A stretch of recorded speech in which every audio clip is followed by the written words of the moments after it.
प्रेक्षा ध्यान का अभ्यास शुरू हुआ है। सहज ही आपके मन में प्रश्न होगा, ध्यान क्यों? प्रयत्न को छोड़कर अप्रयत्न क्यों? सक्रियता को छोड़कर निष्क्रियता क्यों? और चेष्टा को छोड़कर यह निश्चेष्टता क्यों?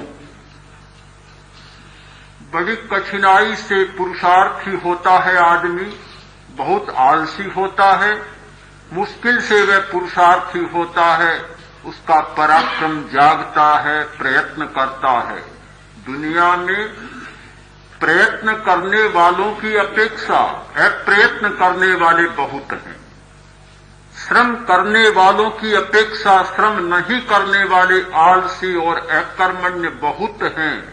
फिर हम लोग एक ध्यान का बहाना कर क्यों अकर्मण्यता की दिशा में जा रहे हैं? क्यों प्रयत्न को छोड़कर अप्रयत्न हो रहे हैं? सहज ही मन में प्रश्न उठेगा।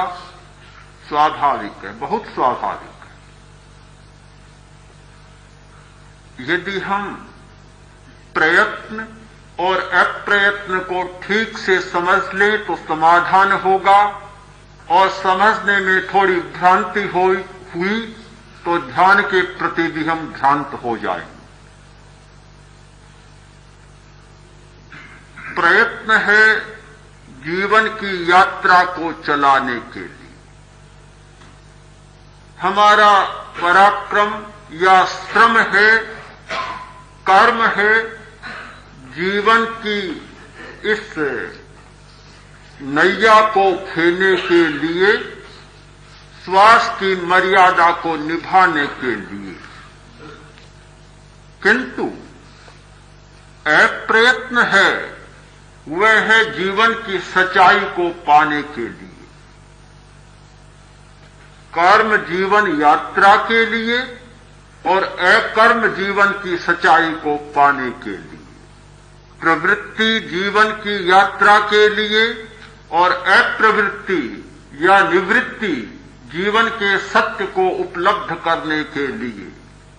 जो लोग केवल कर्म करते हैं वे जीवन की यात्रा को चला सकते हैं, किंतु जीवन की सच्चाई को कभी उपलब्ध नहीं हो सकते।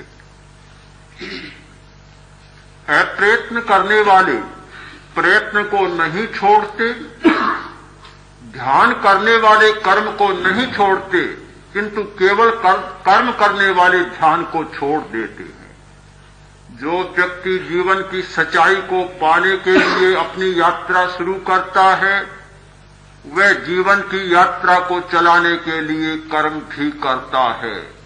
उसका कर्म अकर्म में से निकलता है, उसकी प्रवृत्ति निवृत्ति में से निकलती है, और उसकी सक्रियता निष्क्रियता में से निकलती है। जो कर्म अकर्म में से निकलता है वह बहुत पवित्र होता है और शक्तिशाली होता है। जो प्रवृत्ति निवृत्ति में से निकलती है, जो सक्रियता निष्क्रियता में से निकलती है, वह निर्दोष और स्वच्छ होगी।